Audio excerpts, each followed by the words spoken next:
adults that hold grudges, and we're horrible role models. And one of the reasons I became a teacher was I want my kids to have a positive role model. I want them to see, hey, there's another way. You don't have to be screaming. You don't have to be cursing. Actually, I remember that. In second grade, I went to Catholic school, and the nuns, while they weren't beating me for talking out of line, Sister Teresa, I was yelling one day, and she said, "Oh, when you're yelling, it usually means you're losing your argument." Hello and welcome to the Stroket Podcast. I'm Jenny Townsend, your host. Thank you for joining me. I'm so excited for you to be inspired to live your life fully, to take ownership of your time, your schedule, and your life, but most importantly, learn and grow and develop personally and professionally. Myself and others are going to share life lessons that we've learned through leadership, through heartache, through pain, through struggles, and we'll be sharing some success stories with you as well. Super eager for you to dive in, learn, and grow. And once again, just take ownership of your life today. Hello, and welcome to the Stroket Podcast. I'm Jenny Townsend, your host. I am so excited to be here. We have an entertainer that's going to be joining us today. He's super educational as well. Dr. Danny Brassell is a highly sought-after speaker, trainer, and coach known as the Jim Carrey with a PhD. Dr. Danny has spoken to over 3,500 audiences worldwide and authored 18 books, including his latest, Misfits and Crackpots, which I love the title. I had to look that up. I can't wait for you to share all the stories with all of our listeners. The co-founder of the world's top reading engagement program, Danny is on a mission to bring joy back into education and the workplace.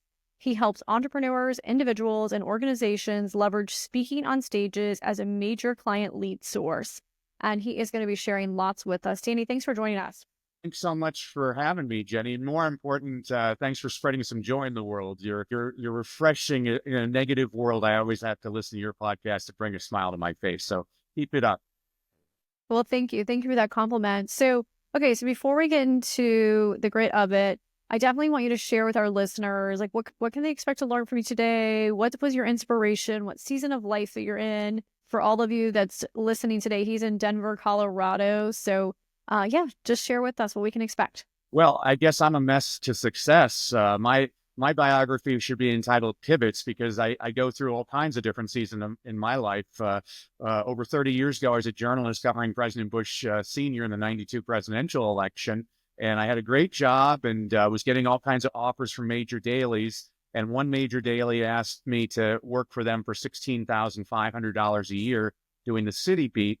And a friend told me they were hiring teachers in inner city Los Angeles for $25,000 a year. So I became a teacher for the noblest of reasons, Jenny, for the high pay. And I fell in love with teaching the kids. Eventually, I became a professor. And in 2005, my wife and I attended a real estate seminar, which turned out to be a scam, and we lost everything. And I could focus on all the negatives, but I'm a positive person. And I look at all the positives that came out of it. First of all, my wife is my life mate. I put her through the ringer, and she stuck right behind me. She's an incredible human being. Second of all, I learned money's not everything because in a second, you can lose it all like that. Third, I try not to judge other people because if I was somebody who saw what I did, I would have said, well, you deserve that. But now I realize if you don't know everything about a person, you really don't know anything about a person. Fourth, I became a Christian, which I'm always embarrassed to say, but the more I read the Bible, I'm not the first screw up to find Jesus. And fifth, and this is most relevant, I didn't want to declare bankruptcy. And my accountant said, well, in order to stay solvent, you've got to earn this much more money this year. And so I started speaking on the side, and I hit his number right on the number.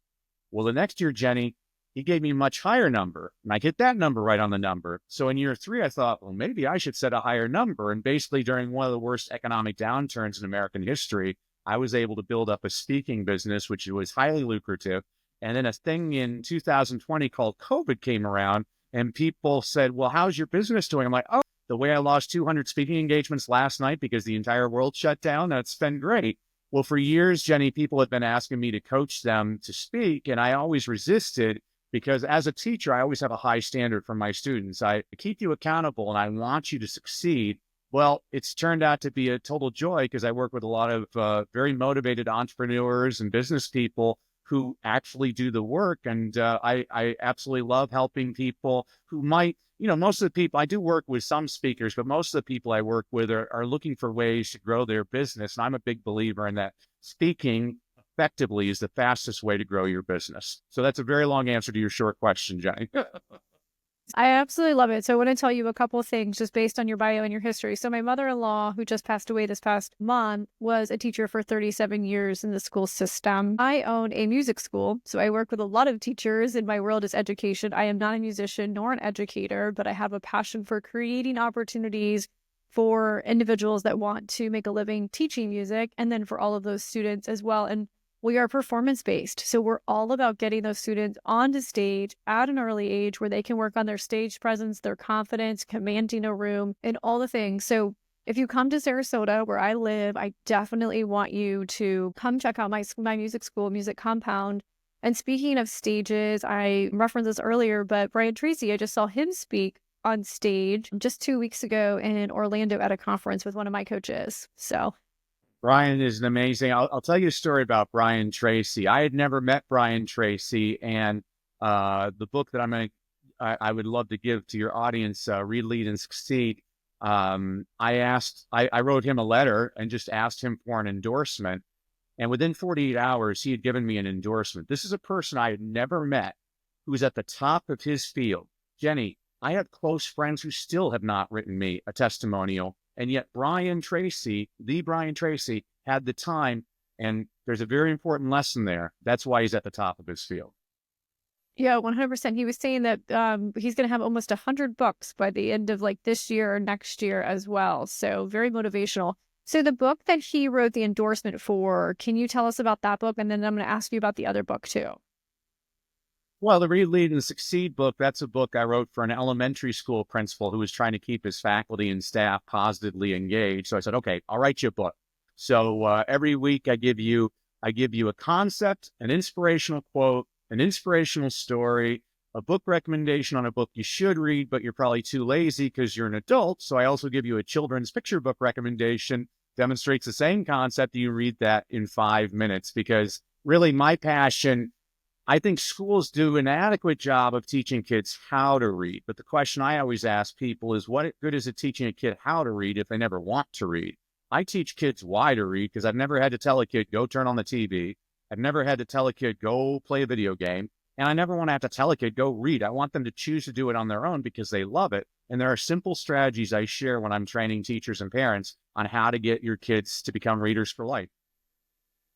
Yeah, I love that. So when COVID happened, my music school, basically we had to go online, and I had a couple salaried employees. So I was like, how do I keep them working? So we actually had sewing machines. So I taught all my team members how to sew masks, and we were selling masks and selling them to hospitals. And during that time frame, I was like, I always wanted to do one of those little like reading libraries that you put outside a house. And then during COVID, I was like, okay, how do we get people back into the businesses? So what we did is we developed a thing called Rock Your Summer Reading, and that's where we partnered with area businesses, and they give out prizes for every 5 books. So it's like Chick-fil-A, PDQ, there's like an ice cream shop. So it was a way to encourage reading, because I did not like to read as a child. I love it as an adult, but I didn't like to read as a child. So it's kind of like Book It, if you remember Book It, but it's been so successful. We have so many kids reading, and like thousands and thousands of books are submitted in a 60-day time frame. And it was also a way to like boost businesses as well. So I feel like it's helping with developing a passion for reading,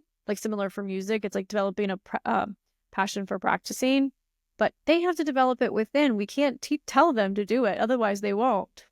And I love that you did that. That's fantastic. I've always said, because I love the Book It program, but if I ever meet the head of Book It, I would make one suggestion. So the way Book It works is kids read books and they get rewarded with pizza at Pizza Hut. If I was running it, I would do it exactly the opposite way. Every time a kid came into Pizza Hut and had a slice of pizza, I would reward him with a book. You're sending a different message to the kids subliminally that reading is the reward, not the pizza. But I'm with you. Anything to get kids excited about reading, every now and then I do have to bribe a kid to read. If it's going to get them interested in reading, that's the most important thing to me. We need an informed population. Yeah, for sure. So tell me about the Misfits and Crackpot book. Well, so when I was a middle school teacher, I was the only teacher at my school that had no tardy students. And the reason was because I always started off my class by reading a Paul Harvey story. You're younger than me, Jenny. You probably don't remember Paul Harvey, but when I was a kid, He'd come on the radio every day at 12:15 and he'd say, "I'm Paul Harvey," with the rest of the story. And he'd tell you this 5-minute story. And the entire time you're trying to guess who's he talking about or what's the company or whatever. Well, my students, they absolutely loved these stories. They couldn't wait for them. But the problem was a lot of the stories that Paul Harvey would talk about were about like Sears and Roebuck. Well, kids today don't know what Sears Roebuck is. And so when I wrote my last book, Leadership Begins with Motivation, this was basically an homage to Paul Harvey, but the stories were people like Jeff Bezos and Elon Musk, those types of people. Well, interestingly enough, after I wrote the book, I actually read it. And completely unintentionally, most of my examples in that book were of white male Americans. And so the reason I wrote Misfits and Crackpots was this book is filled with lots more stories about women, minorities, and international people, because I think people need to hear that there's amazing things happening everywhere. And so like there's a story in here about two women, Martha and Agnes. They were both choreographers. They're having coffee at a coffee shop in New York City. And Agnes has just put on her third Broadway play, and audiences seem to like it, but the critics have just ripped it apart. And she tells Martha, "You know what? I'm closing it down." And Martha says, "You can't do that. You can't do that, Agnes. You know, you're the only you ever. There's never been another you. There's never going to be another you. And if you take away this play, you're denying the world your gift." Well, Martha was Martha Graham, who's considered the mother of modern dance. She won the Kennedy Center Honors, the Presidential Medal of Freedom. Well, her friend Agnes was Agnes DeMille. She won the same honors. She became the first woman ever to have 3 concurrent hits on Broadway at the same time. And she decided to keep her play open, but they changed the name to Oklahoma. And so those are the types of stories I love to profile in the book.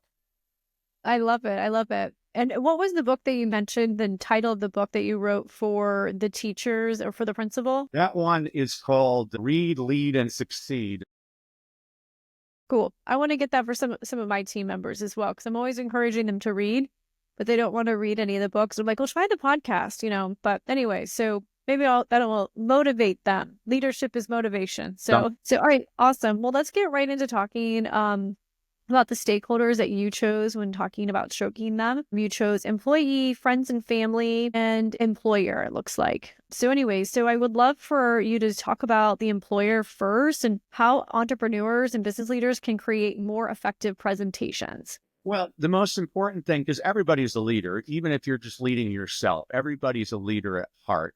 And so what I do is I help leaders transform their personal experiences into powerful business stories that inspire action, drive growth, and create lasting impact.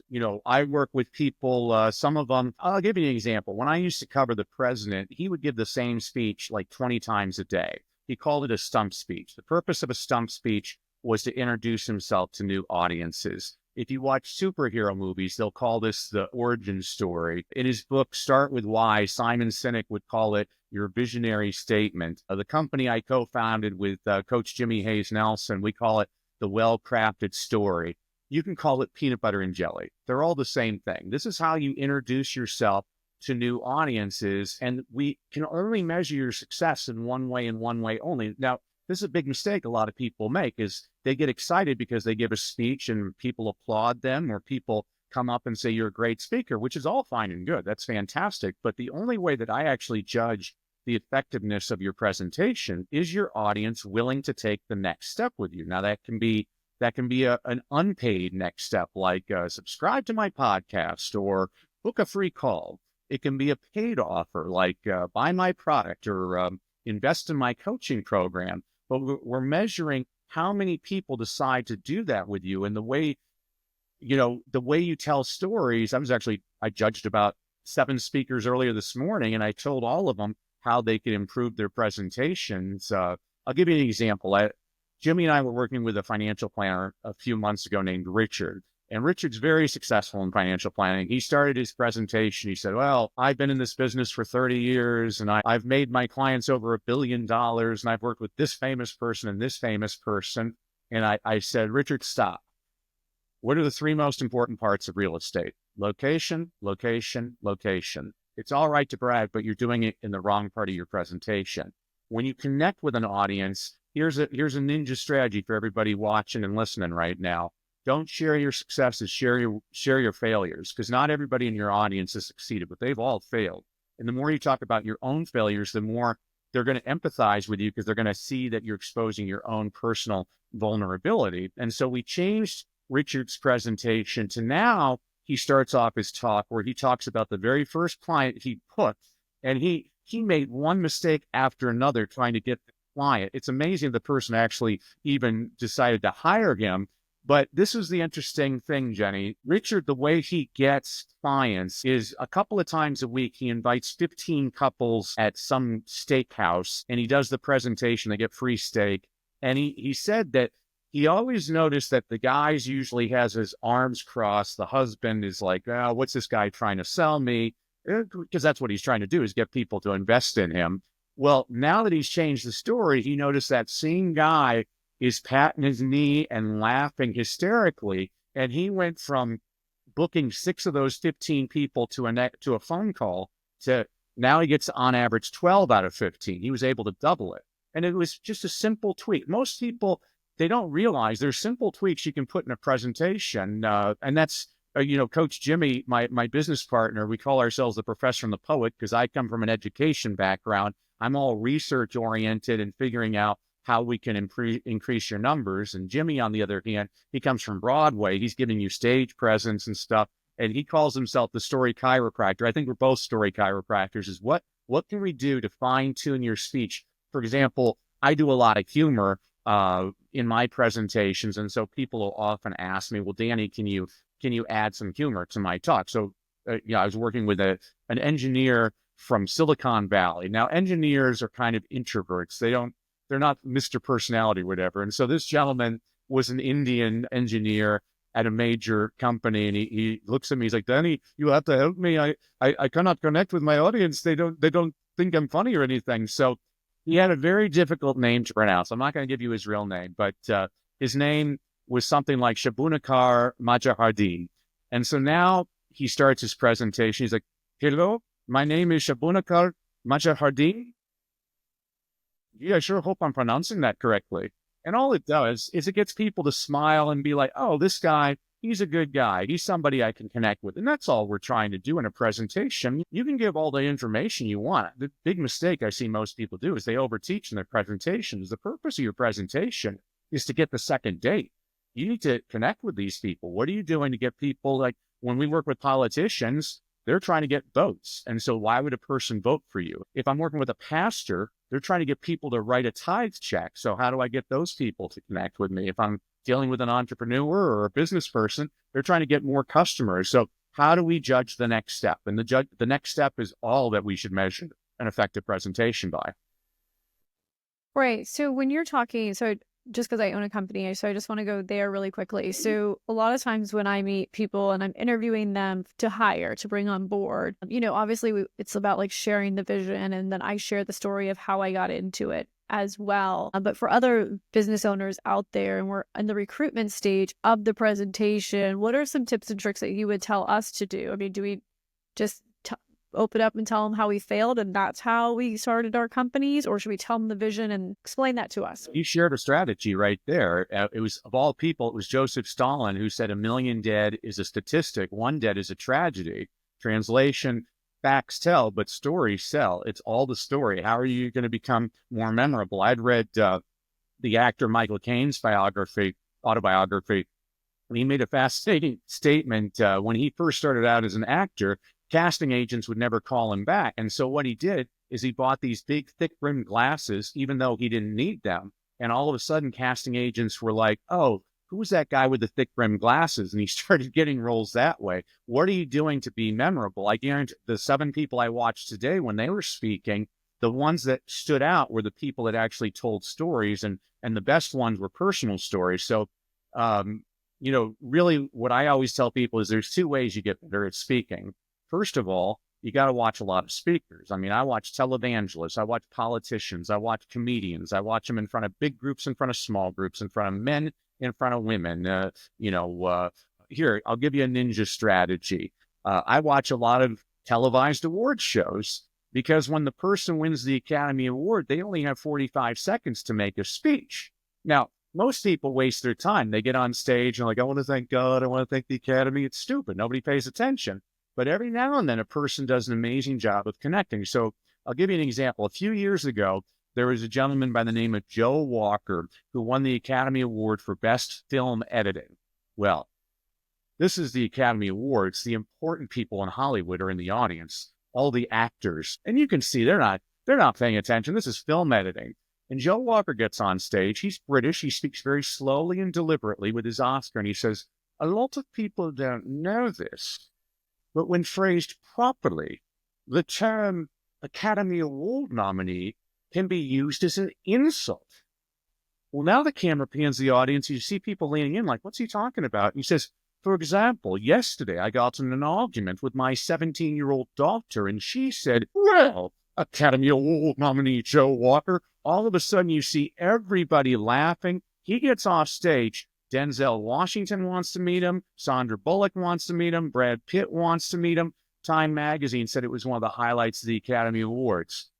That's the power of connecting with an audience. What are you doing to connect with that audience? You can give statistics all you want. People remember stories, though. That's the most important thing. So first of all, you got to watch a lot of speakers. The second way to get better as a speaker, one of my mentors was a guy named Jim Rohn. And Jim used to say, you can't pay other people to do your push-ups. Translation, you got to get in the reps. You know, I tell people, even the smallest towns in America have a Lions Club, a Rotary Club, an Optimist Club, a Kiwanis Club. You got schools, you got synagogues, churches, you got the Chamber of Commerce. There's so many opportunities. I guarantee you, Jenny, the very first time you did your podcast, you stunk.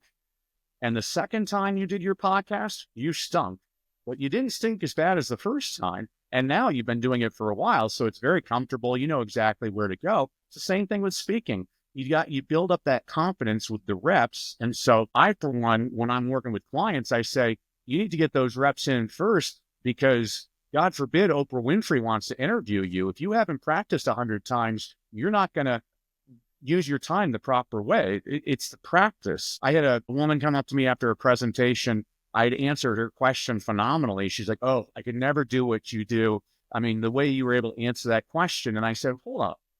The question you asked me, I've been asked that question 500 times. And so before you asked it, I had 500 opportunities to craft the perfect answer to make you think that I'm this genius. I'm not a genius. I'm just a person that worked it. And so really, for everybody out there, speaking is a trainable skill. Are there natural born speakers? Obviously. But most of us have to work at it all the time. But it is trainable. There is a formula. This is what Coach Jimmy and I work on with people, is how do you use the formula to your advantage? Yeah, 100%. So I grew up doing 4-H. I don't know if you're familiar with 4-H, but it's essentially, I grew up on a farm, and you join a 4-H club and you raise animals and you show them at the fair and all those things. But throughout that process, throughout the year, you have to come up and do a presentation. So you have to, at like 8 years old, come up with a concept, speak about it. And it doesn't matter how scared you are. Like literally, you cannot show your animal in the fair if you don't do that presentation. So I learned a lot of my public speaking at a really, really young age. But because I was being exposed to that at a young age, my confidence was much higher than most kids that I was hanging out with doing other things. I think being part of sports and being part of any kind of community as well helps with that confidence. So I really want to lead into the next topic that you selected, which was friends and family. And I would love for us to share some tools and tips to help parents with developing speaking for their kids or confidence and, you know, getting them set up for public speaking. Because at the end of the day, we're going to be all interviewing for jobs. We're going to all be in front of a crowd at some point. So give us your wisdom. Well, I think all of us as parents, you know, kids are paying attention all the time. My pastor has a good line. He says, parents, you have the greatest home field advantage in the history of humankind. You could be the worst parent ever, and your kid doesn't know it. To them, you're mom or dad. Kids are paying attention to us all the time. If your kid is cursing and all of a sudden you notice that the parent's cursing, well, the apple doesn't fall far from the tree. They're paying attention all the time. So this is why reading and speaking, to me, communication skills are essential. They call them soft skills. I'm like, soft skills? When was the last time you used algebra in the real world? You know, speaking is something you use all the time. Reading is how you become interesting. I have no time for people that talk to me about politics. I'm like, that's boring. Give me tell me what you're reading. Talk to me about your thoughts about that. When I'm working with parents, I do tons of parent trainings on how to get your kids excited about reading. I say, one of the first things I always share with parents is turn on the closed captioning on the television set. And parents will say, well, wait a sec, if the show is in English and the subtitles are in English, what good does that do? I'm like, well, that's a fair point, but let me make a point. Have you ever watched a show with subtitles and not looked at the subtitles? It's actually very difficult to do. Your brain is actually directed towards that text. And there's actually research that supports this. If you look at reading scores around the world, the more kids watch TV, the lower their reading scores are in every single country on the planet, except for one.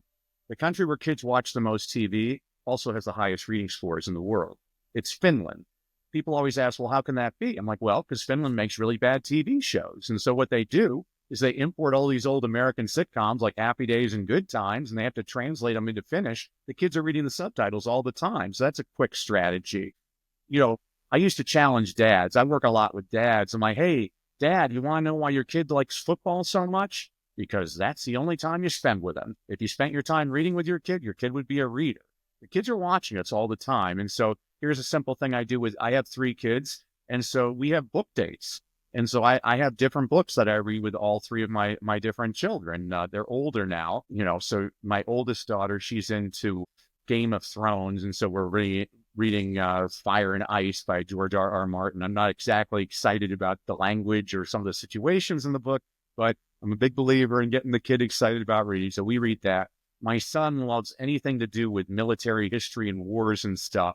And so we had seen the movie Master and Commander. So we're reading aloud. I'm reading with him the book Master and Commander by Patrick O'Brian, which I need to get out my dictionary about 4 times every single page because it's written in almost Middle English. It's crazy. And then for some reason, my youngest daughter, she likes literature. And so we just had to read The Great Gatsby, which I hate that book. But the more I read it with her, I was like, well, Scott Fitzgerald, at least he knew how to craft a sentence. He's a good storyteller. I just don't like the story. And then with my wife loves these books, The Unselected Journals of Emma M. Lyon by Beth Brower, which I don't know why somebody like Reese Witherspoon hasn't bought the rights to these books. They're phenomenal. I absolutely, 4 of the nicest characters, a woman and her 3 male friends, and they don't rape each other. They don't curse. It's like a nice series about Elizabethan England that I can't believe that I actually enjoy this series, but I actually devour these things. They're wonderful. But again, think about that. The kids are watching me read with my wife. And so kids are like, oh, this is what we do with reading. Speaking is the same thing. Again,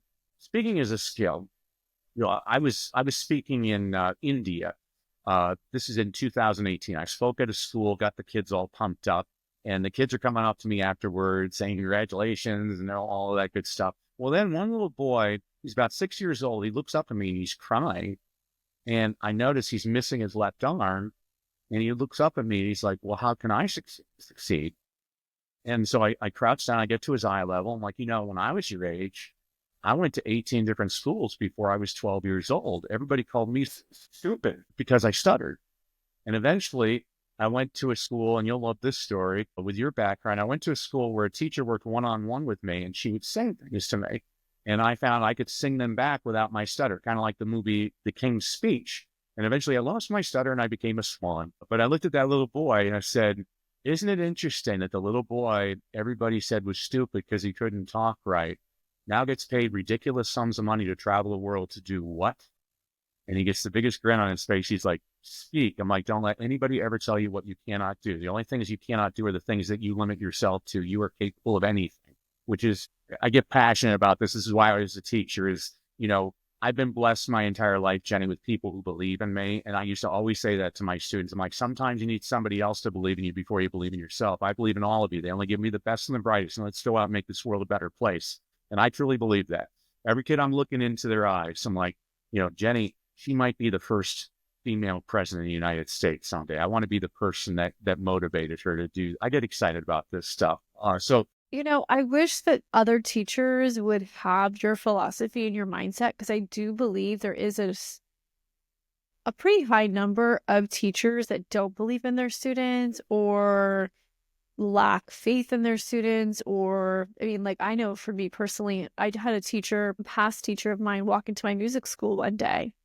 And she was like, oh, this is a great place. Who owns that? And I said, I do. And she goes, taps me on the shoulder. She goes, I'm so glad that you found your way in life. And I have seen this with other teachers as well, and some parents as well too, where it's like they're not believing in their kids fully in their potential. And I feel like it kind of hinders them and restricts them for how successful they could be as well. So I don't know if you've ran into that or you've seen that through teaching. Maybe the parents didn't believe in the kids as much as you did. Yeah, there's a lot of people that get jaded. It's a system that I don't like. I mean, that's why I love that you have this music school. I always tell teachers, I've never seen that inspirational teaching movie when they say he went into the inner city and he inspired his students by using the state's mandatory scripted reading program. I've never seen that movie. They inspire them with poetry.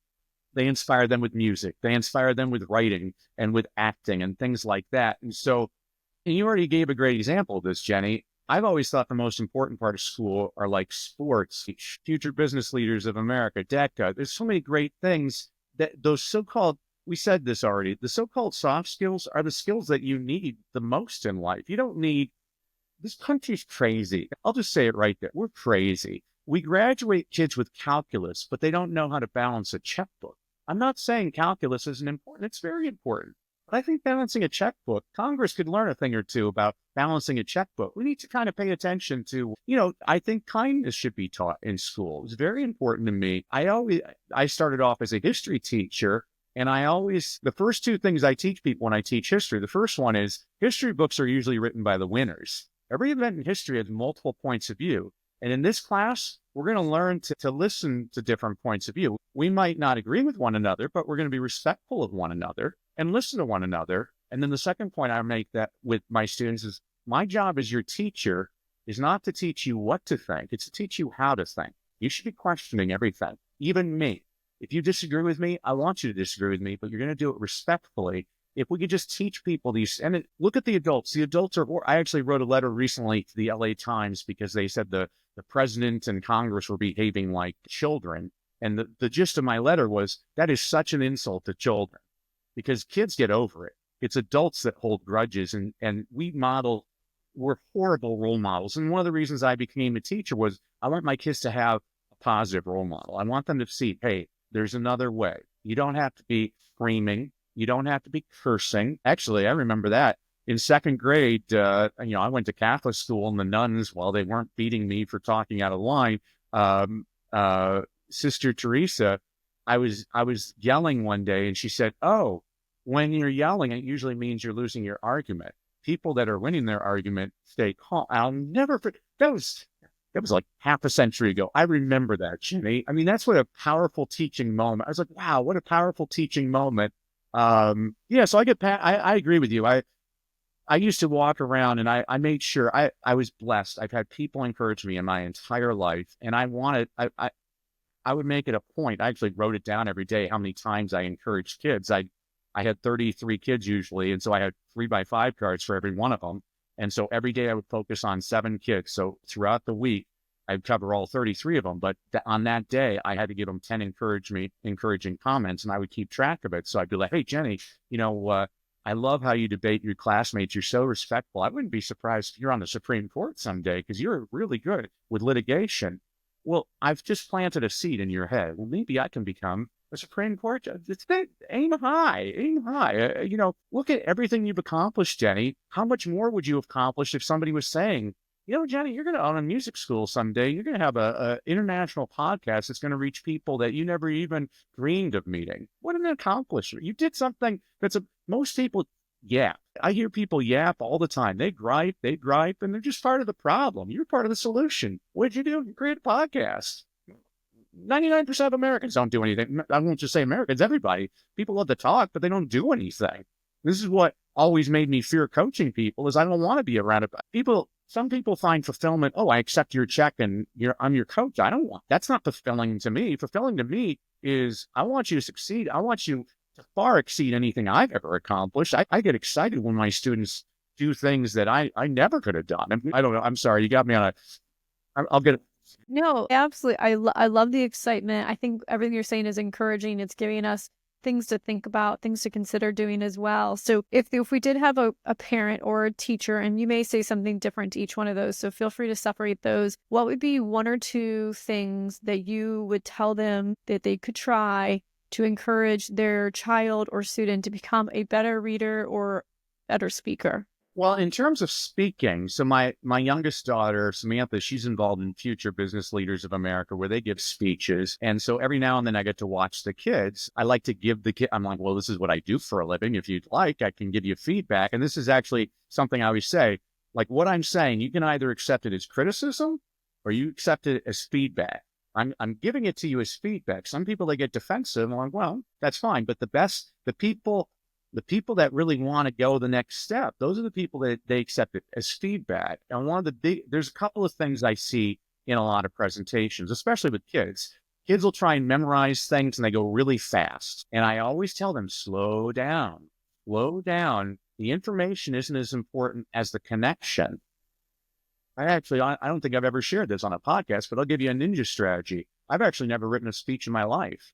What I do is I illegally download images off of Google. I put them in a PowerPoint, and now those pictures represent the important points that I want to make throughout my presentation. Walt Disney said that people think in pictures, and he's absolutely right about that. You have to paint pictures to bring your audience into the room with you. So first of all, I always tell kids, you got to slow it down. Actually, I was watching some kids speak the other day, and the kid only spoke 3.5 minutes, but I thought he did better than most of the other people. First of all, I said, nobody's ever complained that I spoke too little. So I'm like, you're never going to have anybody gripe that your speech was short. I mean, the Gettysburg Address is what, like 280 words or something? One of the greatest speeches ever written. Another thing, so this is actually a key point that I'm working with Coach Jimmy and I tell our clients all the time, your call to action has to be one thing. Almost 95% of the speeches I watch, they screw this up. You might even screw it up too, Jenny. I pointed this up. I've been on other podcasts today, and one of the podcasters at the end of his podcast, he said, hey, if you enjoyed today's podcast, make sure you subscribe and write us a 5-star review and write a nice thing for us. I'm like, well, you just told your audience to do 3 different things, which means they're probably not going to do any of them. You've confused everybody. I always say choices confuse and cause you to lose. You need to give one thing, not 2 people. I was watching another woman. She said, oh, you can connect with me on my Facebook and here's my email. I'm like, you just gave 2 choices.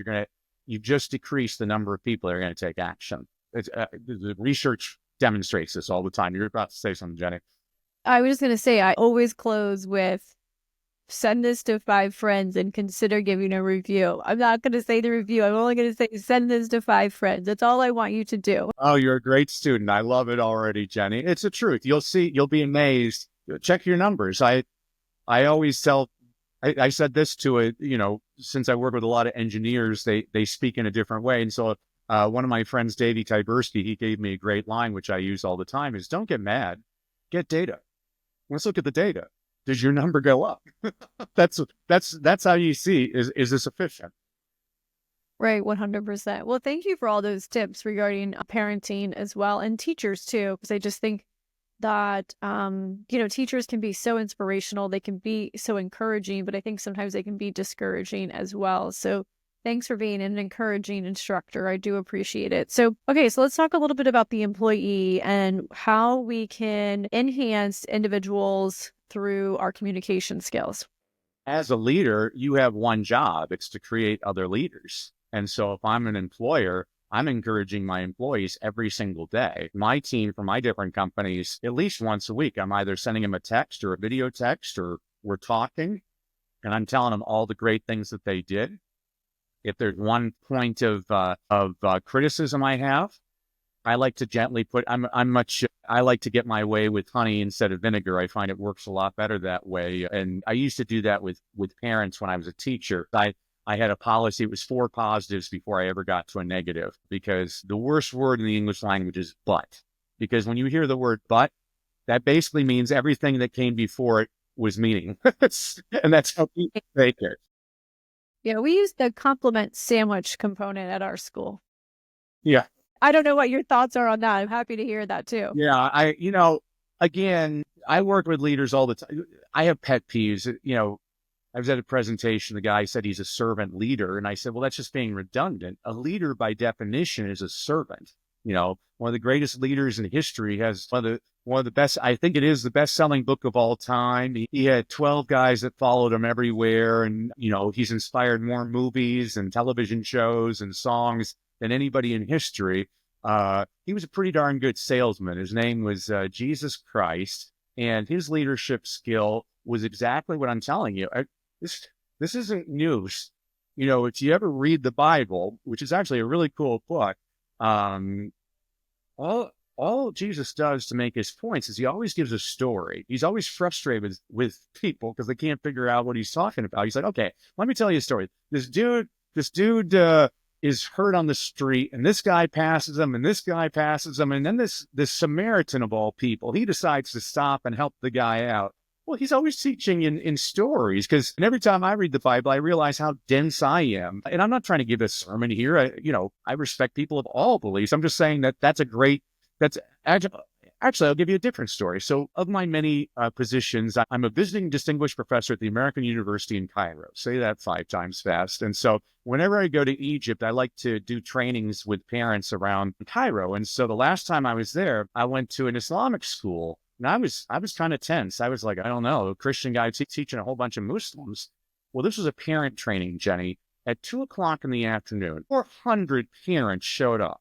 All the guys had long beards. All the women were wearing burqas. And we were talking like you and I are talking right now. And I basically said to myself, shame on me. I made so many preconceptions.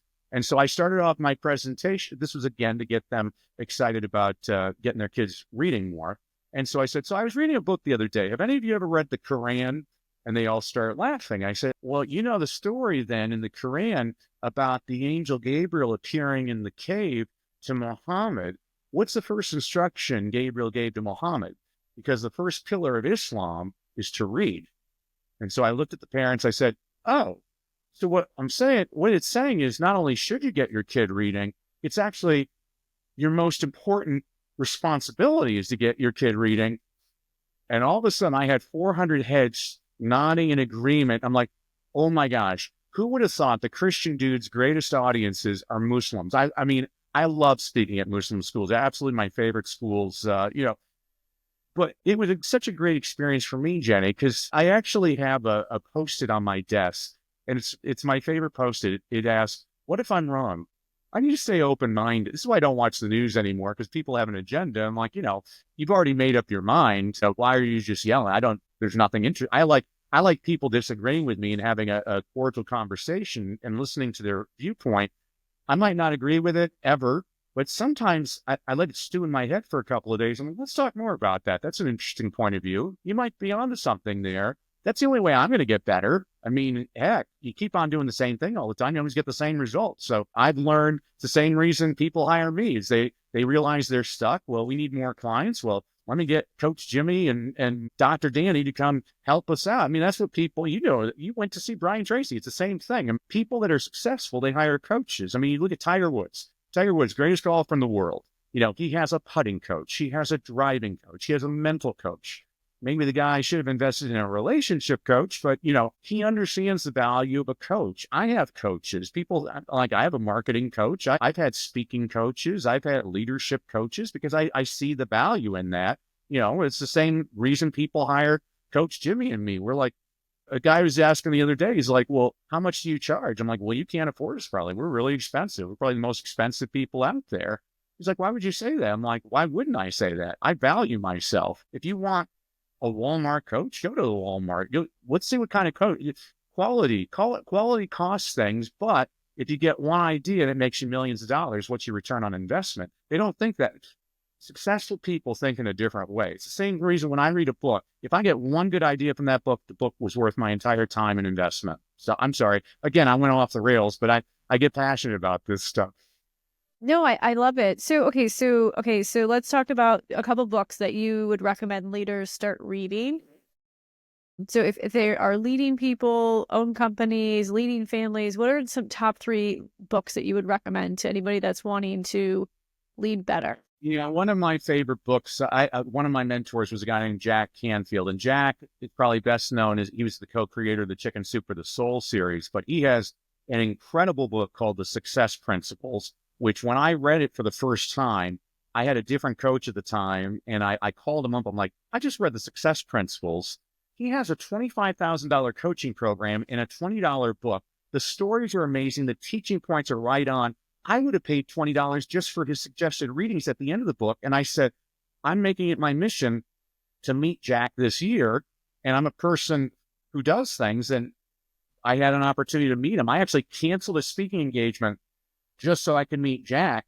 And fortunately, Jack was cool and he's a great coach. And now he's recently retired. But The Success Principles by Jack Canfield is one of my favorites. Another book that I absolutely love.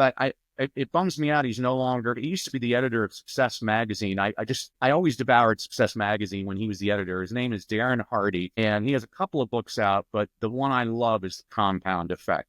The Compound Effect just shows you everything that you're doing, it's going to grow exponentially if you position it the right way. It's an easy read. It's a fantastic read. I'm going to give you an author for the third one, and just because I've read everything he's ever written, I love listening to him and everything. His name's John Maxwell. To me, John Maxwell, it's interesting because most really good speakers, and John's a phenomenal speaker, and he has a great radio voice. He'd be great on the radio.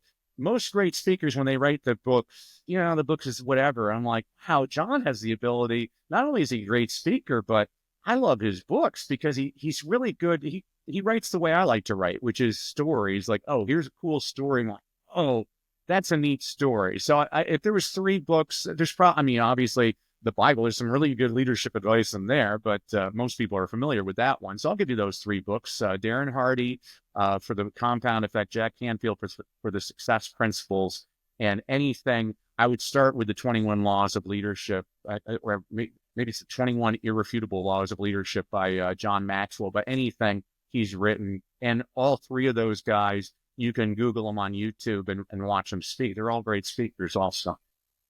Yeah. One of my coaches, Howard Partridge, he's part of the Inner Circle. That's where I met Brian Tracy at a couple weeks ago. He has us go through a couple John Maxwell books on some of our pods. We all read it together as well. Not actually on the pod, but we all have homework to read before we come to have the discussion as well. So that's absolutely amazing. So thank you for sharing all that knowledge. As we wrap up, if you could think of one thing to share with our listeners that would help them become a better speaker or communicator, what would that one thing be? Well, we just went into it. My passion is for reading, and I've met plenty of readers that don't necessarily become effective leaders, but I've never met an effective leader that's not also an avid reader. I mean, when I was researching Read, Lead, and Succeed, you can look in the military, people like General Schwarzkopf. The guy could read in 4 languages and quote Shakespeare voraciously. You look in business, people like Elon Musk, who's running $4 billion companies, he still reads a book a day. Warren Buffett, he reads from morning to dusk every single day. Even athletes, LeBron James, I could have kissed the guy before the NBA Finals when he was on the Miami Heat. They showed him in the locker room reading The Hunger Games by Suzanne Collins, and I could have kissed him. I'm like, you just did more to get kids excited about reading than I'll ever be able to do. You look at presidents. I always love this story. President Kennedy, when he first became president, a journalist just asked him what he was reading, and he was at a press conference like, oh, I'm reading this cool little spy book about this guy named James Bond. Well, MGM was watching that press conference. They bought the rights to James Bond. The reason we have the James Bond movies is from a flippant comment from President Kennedy. So, if you really want to, one of my mentors was a guy named Charlie Tremendous Jones, and he always said, you'll be the same today as you will be in 5 years, except for 2 things: the people you meet and the books you read. So make sure you surround with people that lift you up. Make sure you feed your mind with really good books. And so I always tell my kids that, hey, you are what you read. So read good stuff. Too much negativity in the world, and it doesn't serve anybody. It's a very long answer to your short question. Yeah, 100%. It's a great answer as well. So, okay. So tell everyone how they connect with you. They want to be encouraged. They want to be entertained. Give us the one call to action. Call to action. So I as a thank you to you and your entire audience, Jenny, I want to provide everybody with a neat freebie. So if you go to freestoryguide.com, again, freestoryguide.com, I'm going to provide you with your own speaking blueprint to help you create your own well-crafted story. What this is the blueprint that takes you through the 5 C's that Coach Jimmy and I take our clients through on how to construct a powerful presentation. What this does for you is it takes the guesswork out of what you need to put into an effective presentation. What this means for you is more clients and the peace of mind that you can reach the audiences that you've always dreamed of reaching. You can get all that at freestoryguide.com. And Jenny, again, I just want to thank you for giving me this opportunity to share with you and your audience. And I love you as a student already. You're already implementing. You keep it up and just holler whenever you need anything, my friend.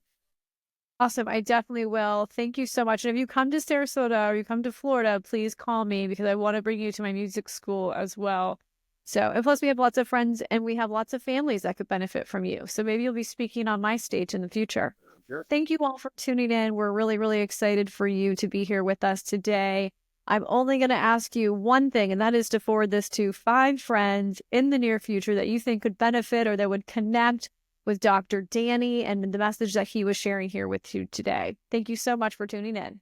Thank you for tuning into the Stroket Podcast. I hope you were inspired. I hope you're willing and ready to take some action. I want to encourage you to consider 5 people that could benefit from today's podcast. Super simple to share this episode. You never know who could benefit from hearing this podcast and how you could inspire them to create the change in the life that they're wanting. Cheers, and thank you so much for tuning in. Also, consider giving a review.